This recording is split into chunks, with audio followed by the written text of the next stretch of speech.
قرية بيت الكردي هي قرية كردية بمديرية المحيوت التابعة لمحافظة المحيوت في دولة اليمن، حيث بلغ عدد سكانها أكثر من 800 شخص حتى العام 2018، وكانوا 100 أسرة.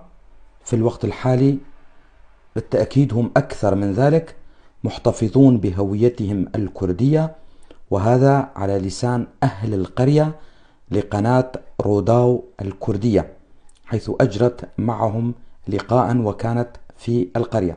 مجيئهم إلى اليمن كان في القرن السادس عشر بهدف حماية السواحل اليمنية من الغزو الأوروبي، حيث جاءوا مع العثمانيين.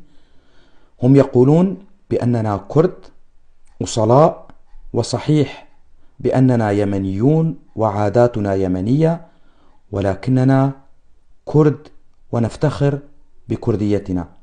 فسلاما لأهلنا أو قرية بيت الكردي في اليمن.